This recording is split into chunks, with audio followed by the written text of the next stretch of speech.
तो आज हम कक्षा 9वीं संयुक्त हिंदी का छठा पाठ इत्यादि की आत्मकहानी इस पाठ के बारे में जानकारी लेने की कोशिश करेंगे। इस पाठ के लेखक है यशोदानंद अखौरी। इनका परिचय यह है कि वे पत्र पत्रिकाओं के संपादक रह चुके हैं और इनके वर्णनात्मक निबंध विशेष रूप से पठनीय रह चुके हैं। इस पाठ में लेखक ने इत्यादि शब्द का उपयोग, सदुपयोग और दुरुपयोग के बारे में बताया है। लेखक इत्यादि शब्द के माध्यम से इत्यादि की आत्मकहानी बता रहे हैं। यह शब्द खुद के बारे में, स्वयं के बारे में बता रहा है कि इत्यादि शब्द का उपयोग लोग किस प्रकार करते हैं कि जब बोलते समय या लिखते समय उन्हें कोई शब्द सूझता नहीं, तब लोग इत्यादि शब्द का प्रयोग करते हैं। वैसे तो यह पाठ आत्मकहानी है, लेकिन लेखक ने इत्यादि शब्द का आत्मकथनात्मक रूप में वर्णन किया है, इसलिए यह वर्णनात्मक निबंध है। इत्यादि शब्द का अर्थ है वगैरह वगैरह। अब सब छात्रों को किताबें निकाल कर पाठ निकालना है। पाठ में देखना है पाठ क्रमांक 6 पन्ना नंबर 15 इत्यादि की आत्मकहानी। पाठ में देखो, शब्द समाज में मेरा सम्मान कुछ कम नहीं है। मेरा इतना आदर है कि वक्ता और लेखक लोग मुझे ज़बरदस्ती घसीट ले जाते हैं। दिन भर में मेरे पास न जाने कितने बुलावे आते हैं। सभा सोसाइटियों में जाते जाते मुझे नींद भर सोने की भी छुट्टी नहीं मिलती। यदि मैं बिना बुलाए भी कहीं जहाँ पहुँचता हूँ तो भी सम्मान के साथ स्थान पाता हूँ। सच पूछिए तो शब्द समाज में यदि मैं इत्यादि न रहता तो लेखकों और वक्ताओं की न जाने क्या दुर्दशा होती। पर हाँ, इतना सम्मान पाने पर भी किसी ने आज तक मेरे जीवन की कहानी नहीं कही। संसार में जो जरा भी काम करता है उसके लिए लेखक लोग खूब नमक मिर्च लगाकर पोथे के पोथे रंग डालते हैं, पर मेरे लिए एक सतर भी किसी की लेखनी से आज तक नहीं निकली। देखो, इत्यादि शब्द कह रहा है कि शब्द समाज में मेरा सम्मान कुछ कम नहीं है। शब्द समाज का मतलब है शब्द संग्रह या शब्द संपदा। मतलब क्या है कि जहाँ पर अनेक शब्द जो होते हैं, उन शब्दों के अर्थ वहाँ पर दिए हुए होते हैं। मतलब एक शब्द के अनेक अर्थ जहाँ पर दिए हुए होते हैं, उसी प्रकार समानार्थी शब्द भी वहाँ पर दिए हुए होते हैं। तो जिसे अंग्रेज़ी में कहते हैं हम डिक्शनरी। तो बहुत सारे शब्दों के अर्थ या जिन शब्दों के अर्थ हमें नहीं मिल रहा है, उन शब्दों के अर्थ हमें इस शब्द समाज में मिलते हैं। तो यहाँ पर है, देखो, हिंदी की शब्द संपदा के कुछ उदाहरण। हिंदी की शब्द संपदा की ये किताबें हैं। ये है विद्यानिवास मिश्र इनकी। आगे है मधुबन, ये भी शब्द संपदा की किताब है। देखो, यहाँ पर लिखा हुआ है कि शब्दों के अनेकार्थक है यहाँ पर दिए हुए। उसी प्रकार मुहावरे हैं, लोकोक्तियाँ हैं या वाक्यांश के लिए शब्द है। तो इस प्रकार अनेक शब्द जो है, उन शब्दों के अर्थ हमें यहाँ पर मिलते हैं। तो ये है हिंदी की शब्द संपदा। आगे देखो, किसी भी भाषा में उसका कहना है कि किसी भी भाषा में जितने शब्द है वो है शब्द समाज। तो ऐसे शब्द समाज में इत्यादि शब्द कह रहा है कि उसका सम्मान कुछ कम नहीं है। उसका इतना आदर करते हैं लोग कि उसे घसीट कर ज़बरदस्ती ले जाते हैं। घसीटना का मतलब है खींचना, कि उसे सभा सोसाइटियों में जाना पड़ता है। मतलब जहाँ पर देखो ना, सभाएं चल रही है तो वहाँ पर भी उसे बुलावा आता है, और यदि नहीं बुलावा आया तो भी इत्यादि शब्द वहाँ पर जा पहुँचता है। और इत्यादि शब्द का कहना है कि जब लेखक और वक्ताओं जो भाषण देते हैं, उस भाषण में भी मुझे जाना पड़ता है। यहाँ पर देखो, एक चित्र है वक्ता का, भाषण दे रहा वक्ता है, उसका उनका भाषण दे रहे हैं ये वक्ता, और उसका इत्यादि शब्द का कहना है कि यदि मैं नहीं रहता तो लेखक और वक्ताओं की हालत बहुत खराब होती, क्योंकि भाषण देते समय वक्ता को या लेखन करते समय लेखक को यदि शब्द नहीं सूझता तो न जाने क्या होता। और इस प्रकार यह बताते हुए इत्यादि शब्द थोड़ा नाराज है। क्यों? क्योंकि उसका कहना है कि इतना सम्मान करते हैं लोग, मैं भी लोगों के इतना ही काम में आता हूँ, फिर भी किसी ने मेरे जीवन की कहानी नहीं लिखी। जो लोग इतना सा काम करते हैं उनका लेखक लोग नमक मिर्च लगाकर इतना लिखते हैं। नमक मिर्च लगाना मतलब बहुत बढ़ा चढ़ा कर कहना।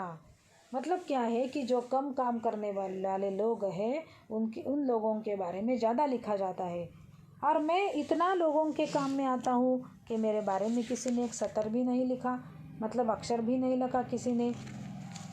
इस प्रकार देखो, जो इत्यादि शब्द जो है उसका कहना है कि मेरे बारे में लोगों ने कुछ भी नहीं लिखा। आगे देखो, यदि लेखक लोग सर्वसाधारणपन में गुण प्रकाशित करते तो उनकी योग्यता की कलई जरूर खुल जाती, क्योंकि उनकी शब्द दरिद्रता की दशा में मैं ही उनका एकमात्र अवलंब हूँ। अच्छा, तो आज मैं चारों ओर से निराश होकर आप ही अपनी कहानी कहने और गुणावली गाने बैठा हूँ। पाठक, आप मुझे अपने मुँह मियाँ मिट्ठू बनने का दोष न लगावे, मैं इसके लिए क्षमा चाहता हूँ। देखो, इत्यादि शब्द कह रहा है कि मेरे बारे में यदि लिखा होता तो उनकी कलई जरूर खुल जाती। कलई का मतलब है पोल खुलना। क्या पोल खुलती? कि लेखक लोग लिखते समय उन्हें जब शब्द सूझते नहीं तब वे इत्यादि शब्द का प्रयोग करते हैं। मतलब क्या है कि जब लेखक लोगों के पास यदि शब्दों की कमी है तो भी वो इत्यादि शब्द का प्रयोग करते हैं, और ऐसा वो लिख नहीं सकते ना। यदि इत्यादि शब्द के बारे में यदि उन्हें कहानी या जो भी उसके बारे में लिखा होता तो वह उन्हें ऐसा ही कहना पड़ता कि हमारे पास शब्दों की कमी पड़ जाती है, तभी हम लिख सकते हैं, तभी हम इत्यादि की ज़रूरत लेते हैं। तो ऐसा तो वे नहीं कह सकते, और इसीलिए इत्यादि शब्द खुद का ही गुणगान गाने बैठा है, और वह समाज को मतलब हमें बता रहा है कि पाठक मतलब कौन? जो हम पढ़ते हैं, पढ़ने वाले लोग, कि आप मुझे अपने मुँह मियाँ मिट्ठू बनने का दोष न लगावे। अपने मुँह मियाँ मिट्ठू बनना मतलब अपनी प्रशंसा स्वयं करना। तो इसका अर्थ है खुद की प्रशंसा करना, और उसके लिए वह क्षमा मांग रहा है। आगे देखो, पाठ में देखना है आगे। अपने जन्म का सन संवत मिति दिन मुझे कुछ भी याद नहीं, याद है इतना ही कि जिस समय शब्द का महाअकाल पड़ा था उसी समय मेरा जन्म हुआ था। मेरी माता का नाम इति और पिता का नाम आदि है। मेरी माता अविकृत मतलब अव्यय घराने की है।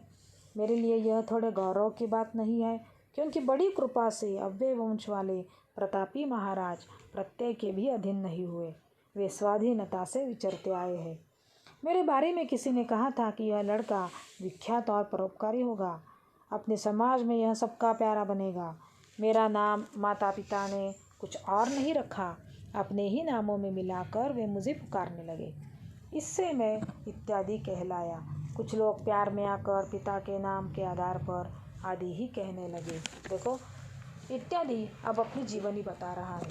इत्यादि का कहना है कि मेरा जन्म या मेरी जन्म तिथि जो है वो तो मुझे याद नहीं है, मतलब उसका जन्म कब हुआ ये उसे याद नहीं है। उसे इतना ही याद है कि जब शब्द का महाअकाल पड़ा था। महाअकाल का मतलब है शब्दों की कमी। अकाल किसे कहते हैं हम? कि जब देखो ना बारिश नहीं होती तो हम कहते हैं कि अब अकाल पड़ गया, मतलब यहाँ पर है शब्दों का अकाल। तो शब्दों की कमी जब पड़ गई तब इत्यादि की ज़रूरत पड़ जाती है। उसके माता का नाम है इति और पिता का नाम है आदि। देखो, इति आदि का आदि से शब्द बन गया इत्यादि। तो इत्यादि का यहाँ पर संधि विच्छेद हुआ है, और इत्यादि का संधि विच्छेद कर दिया इत्यादि का आदि। तो इत्यादि का आदि में इति है उसकी माता और पिता है आदि। ये भी संधि विच्छेद का प्रकार, ये संधि है, व्याकरण का एक भाग है।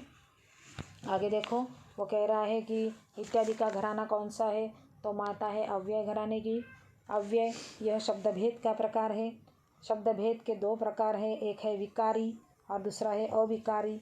विकारी आपको मालूम है कि जिन शब्दों में बदल होता है उसे हम कहते हैं विकारी, और जिन शब्दों में बदल नहीं होता उन्हें कहते हैं अविकारी। तो ये भी व्याकरण का ही भेद है, ये हम व्याकरण की तासिका में देखेंगे। तो यह अव्यय घराना जो है वो इत्यादि को अच्छा नहीं लगता, क्योंकि उसका कहना है कि यह घराना बड़ा ही स्वतंत्रता से रहता है। मतलब ये किसी के अधीन नहीं है, दबा हुआ नहीं है, ये किसी की मदद नहीं लेता। देखो ना, बहुत से लोग ऐसे होते हैं कि जिन्हें मदद की ज़रूरत लेना अच्छा नहीं लगता। मतलब देखो, जो अमीर लोग हैं, बड़े लोग शायद किसी की मदद मतलब कभी कभी ही लेते हैं, ये किसी की मदद लेना नहीं चाहते। तो वैसे ही ये जो घराना है अविकारी मतलब अव्यय जो है वो किसी की मदद नहीं लेते। इसलिए इत्यादि शब्द ने उन्हें कहा कि वे बहुत शूर है, पराक्रमी है, प्रतापी है। जो पराक्रमी लोग होते हैं ना वो किसी की मदद नहीं लेते। तो वैसे ही अव्यय जो है वो अव्यय किसी के मदद नहीं लेते। मतलब ही अव्यय का अर्थ ही है कि जिसमें बदल नहीं होता, इसलिए इसे कहते हैं अव्यय। और ये बहुत स्वाधीनता से विचरते आए हुए हैं। स्वाधीनता का मतलब है स्वतंत्र रूप से। स्वाधीनता में भी देखो ता यह प्रत्यय है, मूल शब्द है स्वाधीन और प्रत्यय है ता। तो ये जो इत्यादि शब्द कह रहा है कि ये जो अव्यय घराना है इन्हें प्रत्यय भी नहीं लगता, ये बहुत स्वतंत्र रूप से विचरते आए हुए हैं। अब इत्यादि का कहना है कि उसके बारे में इसने कहा था कि यह लड़का बहुत विख्यात और परोपकारी होगा, अपने समाज में सबका प्यारा बनेगा। विख्यात मतलब है प्रसिद्ध, बहुत प्रसिद्ध है ना इत्यादि शब्द।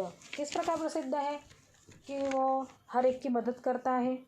मतलब जिन जिन वक्ता लोगों को या लेखक लोगों को उसकी मदद लगती है तो वो तुरंत उसे बुला लेते हैं।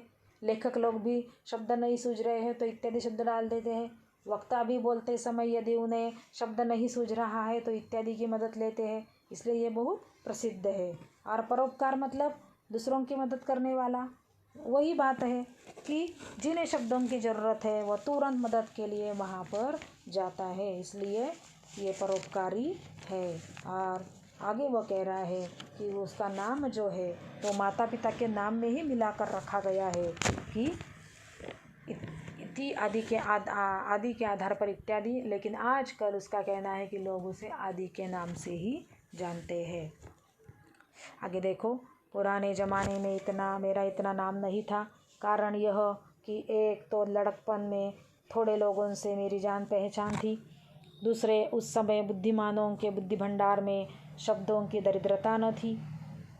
पर जैसे जैसे शब्द दारिद्र्य बढ़ता गया वैसे वैसे मेरा सम्मान भी बढ़ता गया। आजकल की बात मत पूछिए, आजकल तो मैं ही मैं हूँ। मेरे समान सम्मान वाला इस समय मेरे समाज में कदाचित विरला ही कोई ठहरेगा। आदर की मात्रा के साथ मेरे नाम की संख्या भी बढ़ चली है। आजकल मेरे अपने नाम है। भिन्न भिन्न भाषाओं के शब्द समाज में मेरे नाम भी भिन्न भिन्न है। मेरा पहनावा भी भिन्न भिन्न है। जैसा देश वैसा भेष बनाकर मैं सर्वत्र विचरता हूँ। आप तो जानते ही होंगे कि सर्वेश्वर ने हम शब्दों को सर्वव्यापक बनाया है। इसी से मैं एक ही समय अनेक ठौर काम करता हूँ। इस घड़ी भारत की पंडित मंडली में भी विराजमान हूँ। जहाँ देखिए वही मैं परोपकार के लिए उपस्थित हूँ। देखो इत्यादि शब्द कह रहा है कि पुराने ज़माने में उसका ज़्यादा महत्व या जान पहचान नहीं थी, क्योंकि उस समय लोग विद्वान थे, उनके पास बुद्धि का भंडार ज़्यादा था, शब्द दरिद्रता न थी। लेकिन बाद में जब शब्दों की कमी बढ़ गई, मतलब थोड़े शब्द कष्टों में लोग लेखक बन गए या जिनके पास ज्ञान की कमी है, ऐसे लोगों को मेरी सहायता ज़्यादा लगती है और तब मेरा सम्मान बढ़ता गया। भिन्न भिन्न भाषाओं के शब्द समाज में मेरे नाम भी भिन्न भिन्न है और पहनावा भी भिन्न भिन्न है। मतलब आपको मालूम है कि भारत देश में अनेक भाषाएं बोली जाती है और अलग अलग प्रांत है। उन प्रांतों के अनुसार उनका पहनावा भी, पहनावा का मतलब है पोशाक, तो पोशाक भी उनका भिन्न भिन्न है। मतलब अलग अलग भाषाओं में इत्यादि के रूप अलग अलग है। जैसे कि देखो ना, मराठी में हम कहते हैं इत्यादि, हिंदी में ही उसी का नाम हम कहते हैं आदि, और अंग्रेजी में कहते हैं एक्सेट्रा। मतलब क्या है, भिन्न भाषाओं में उसका नाम भिन्न भिन्न है और इसीलिए उसका कहना है कि मैं अलग अलग भाषाओं में अलग अलग प्रकार से काम करता हूँ और मेरा ग्रुप ये जो है इस प्रकार सर्वव्यापक है। और एक ही समय में मैं अनेक जगह अनेक ठौर काम करता हूँ। ये मुहावरा है, जैसा देश वैसा भेष, मतलब स्थिति के अनुसार चलता हूँ। मतलब क्या है कि हर एक भाषा में मैं अलग अलग रूप में काम करता हूँ और इस प्रकार जैसा देश वैसा भेष। आगे है ठौर। ठौर का मतलब है जगह। एक ही समय में वो अनेक जगह पर काम करता है। और अब इस समय कहाँ है वह, तो भारत की पंडित मंडली में, मतलब विद्वान लोगों में। मतलब जो आज के विद्वान लोग हैं उन्हें भी कभी कभी इत्यादि की ज़रूरत पड़ती है। आगे देखो, आगे किताब में देखना है, क्या राजा, क्या रंग, क्या पंडित, क्या मूर्ख, किसी के घर आने जाने में मैं संकोच नहीं करता, दिमान हानि नहीं समझता। अन्य शब्दों में यह गुण नहीं, वे बुलाने पर भी कहीं जाने आने में गर्व करते हैं, आदर चाहते हैं, जाने पर सम्मान का स्थान न पाने से रूठ कर उड़ भागते हैं। मुझ में यह बात नहीं, इसी से मैं सबका प्यारा हूँ। परोपकार और दूसरे का मान रखना तो मानो मेरा कर्तव्य ही है। यह किए बिना मुझे एक पल भी चैन नहीं पड़ता। संसार में ऐसा कौन है जिसके अवसर पड़ने पर मैं काम नहीं आता। निर्धन लोग जैसे भाड़े पर कपड़ा पहनकर बड़े बड़े समाजों में बड़ाई पाते हैं, कोई उन्हें निर्धन नहीं समझता, वैसे ही मैं छोटे छोटे वक्ताओं और लेखकों की दरिद्रता झटपट दूर कर देता हूँ। देखो, इत्यादि का शब्द कह रहा है कि मैं राजा, राजा मतलब जो समाज में अमीर लोग हैं, बड़े लोग हैं, वे लोग, उसी प्रकार रंक मतलब गरीब है जो लोग, उसी प्रकार पंडित, पंडित मतलब विद्वान लोग, और मूर्ख मतलब जिनके पास ज्ञान की कमी है, ऐसे लोगों के घर में भी मैं जाता हूँ और वही जाने पर मैं अपमान नहीं समझता।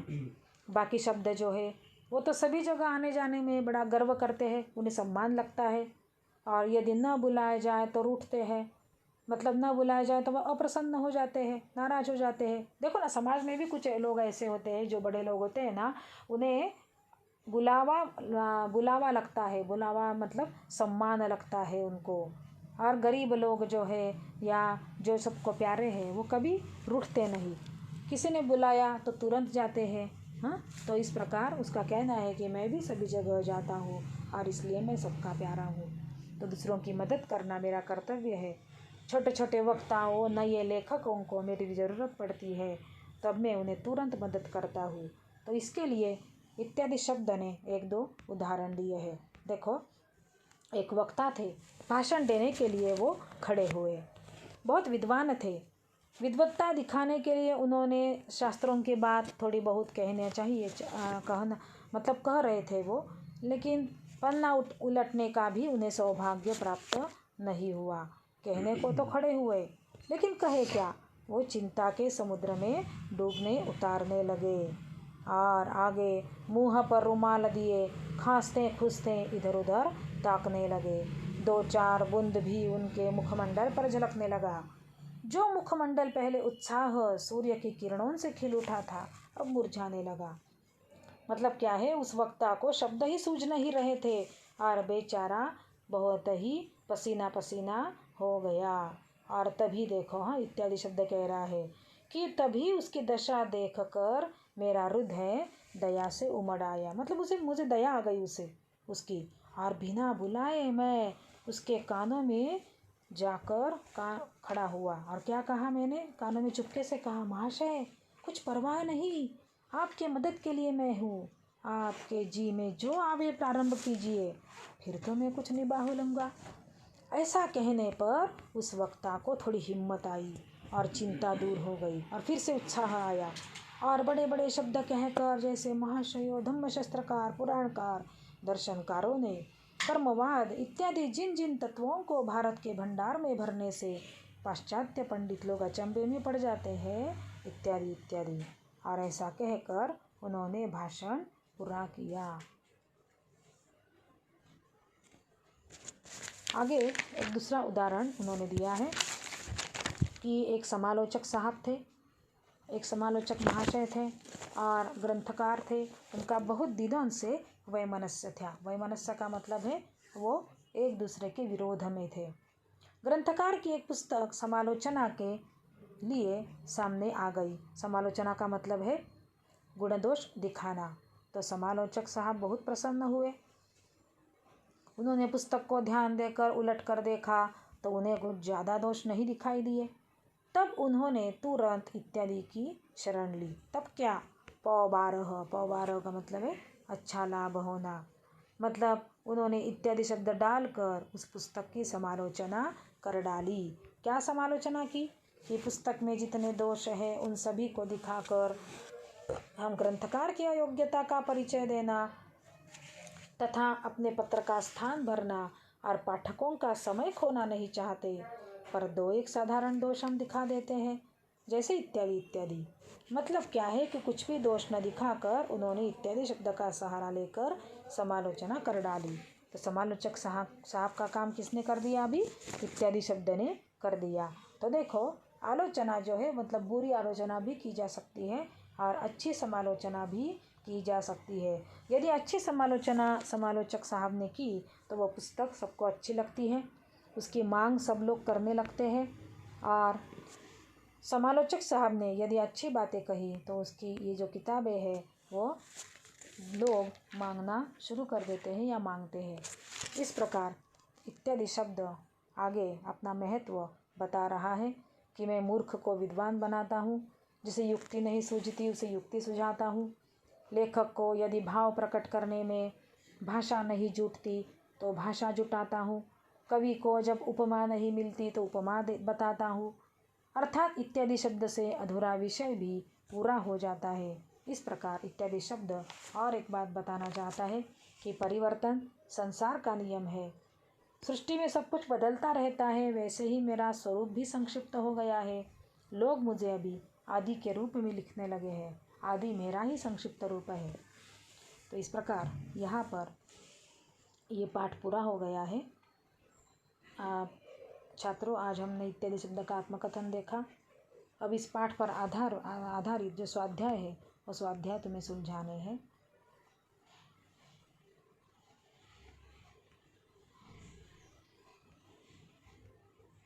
स्वाध्याय देखो, स्वाध्याय में यहाँ पर पन्ना नंबर 15, पन्ना नंबर 16, 17 इसके आधार पर ये स्वाध्याय दिए हुए हैं। 1-2 शब्दों में उत्तर लिखिए, रिक्त स्थानों की पूर्ति कीजिए, आकलन कृतियाँ हैं। उसी प्रकार विधानों के सामने सत्य असत्य लिखिए, सही विकल्प चुनकर वाक्य फिर से लिखिए और 1-2 शब्दों में उत्तर। इस प्रकार परिच्छेद के आधार पर ये स्वाध्याय है, ये आपको सुलझाने हैं। आगे देखो, भाषा बिंदु। भाषा बिंदु में है संधि के भेद, वो हम देखेंगे आज। इस पाठ के आधार पर ये व्याकरण है या भाषा बिंदु है। संधि मतलब जो निकटवर्ती वर्ण जो है, मतलब जो निकट के वर्णों के परस्पर मेल से जो परिवर्तन होता है उसे हम कहते हैं संधि। जैसे कि हमने इत्यादि शब्द देखा, इत्यादि का आदि, तो ती और आ इन दोनों शब्दों के मेल से शब्द बन गया इत्यादि। तो इस प्रकार के ये जो संधि है वो संधि हम देखेंगे। संधि के 3 भेद हैं। एक है स्वर संधि, दूसरा है व्यंजन संधि और तीसरा है विसर्ग संधि। स्वर संधि में देखो, स्वर और व्यंजन के बारे में आपको पहले मालूम है कि अ से लेकर आहा तक को हम कहते हैं स्वर, और व्यंजन मतलब क से लेकर य तक है व्यंजन। तो स्वर संधि में देखो, 2 स्वरों में होने वाले परिवर्तन जो है उसे हम कहते हैं स्वर संधि। उसके उदाहरण देखो, पुस्तकालय का संधि विग्रह है पुस्तक अधिक आलय। पुस्तक में देखो क, आधा क जो है उसमें अ मिला हुआ है, तब ये पूरा क बन जाता है, और आगे वाला आ, तो क अधिक अ अधिक आ से मिल गया का, और इस प्रकार शब्द बन गया पुस्तकालय। उसी प्रकार आगे है सदैव, सदा अधिक एव, द में आ मिलाने से दा बन गया, और आगे का ए, तो दा और ए बनकर बन गया दई, और इस प्रकार शब्द बन गया सदैव। आ और ए से आई बन जाता है और सदैव शब्द बन गया। आगे तीसरा है प्रत्येक, प्रति अधिक एक, त में ई मिलाने से बन गया ती, और आगे का ए तो ये बन गया ते, और शब्द बन गया प्रत्येक। ये है स्वर संधि। मतलब यहाँ पर अ आ ए ई ए ये क्या है, सारे स्वर है। अब आगे है व्यंजन संधि। व्यंजन हमने देखा क से ज्ञ तक जो वर्ण है उन्हें हम कहते हैं व्यंजन। क से ज्ञ तक के जो वर्ण है उन्हें हम कहते हैं व्यंजन। तो व्यंजन संधि किसे कहते हैं हम? तो स्वर अथवा व्यंजन के योग से, अथवा व्यंजन के योग से जो शब्द बन जाता है, अक्षर बन जाता है, उसे हम कहते हैं व्यंजन संधि। उदाहरण के लिए देखो, उन्नति, उन्नति का संधि विग्रह है उत अधिक नति। उत में त आधा त और आगे का न, ये दोनों ही व्यंजन है। इन दोनों व्यंजनों के मिलाने से बन गया उन्नति। सम्मान, अगला उदाहरण है सम्मान। सम अधिक मा, म और मा मिलाने से बन गया सम्मान, दोनों ही व्यंजन है। सद्भावना, सत अधिक भावना, तो त और भ ये दोनों ही व्यंजन है और दोनों के मिलाने से शब्द बन गया सद्भावना। तो यह है व्यंजन संधि। तीसरा भेद है विसर्ग संधि। विसर्ग के बाद स्वर या व्यंजन आने पर जो परिवर्तन होता है उसे कहते हैं विसर्ग संधि। उदाहरण है निष्कपट, निहि अधिक कपट। नि के आगे है विसर्ग, विसर्ग का बन गया श और शब्द बन गया निष्कपट। अगला है दुर्बल, दुहु अधिक बल। दु के आगे जो विसर्ग है उस विसर्ग का र बन गया और शब्द बन गया दुर्बल। उसी प्रकार तीसरा उदाहरण है मनस्ताप, मनः अधिक ताप। विसर्ग का बन गया स और शब्द बन गया मनस्ताप।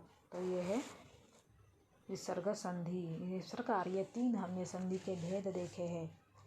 अब आगे यहाँ पर आपकी किताब में है मौलिक सृजन, उसमें कहा गया है कि आत्मकथा, जैसे कि इत्यादि शब्द की आत्मकथा हमने देखी, उसी प्रकार धन्यवाद शब्द की आत्मकथा हमें लिखनी है।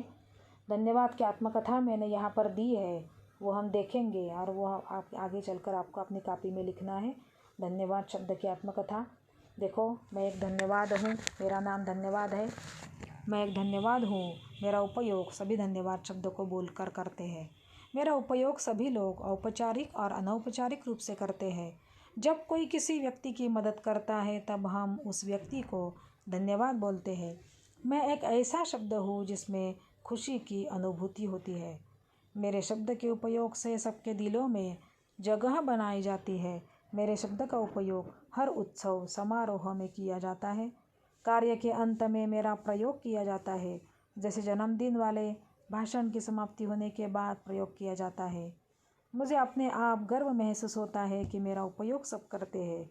हर बात पर मेरा जिक्र हो जाता है। यही मेरी आत्मकथा है। आपको मालूम है धन्यवाद शब्द जब कहते हैं हम, यदि किसी ने हमारी मदद की तो हम तुरंत उसे कहते हैं धन्यवाद। तो इस प्रकार धन्यवाद शब्द के और भी बातें हम कह सकते हैं। तो ये आपको अपनी कॉपी में लिखना है। और इस धन्यवाद शब्द के जैसे ही आपके सामने जो किताब है उस किताब की आत्मकथा तुम्हें लिखनी है। और इस पाठ के जो स्वाध्याय है स्वाध्याय भी आपको सुलझाने हैं। धन्यवाद।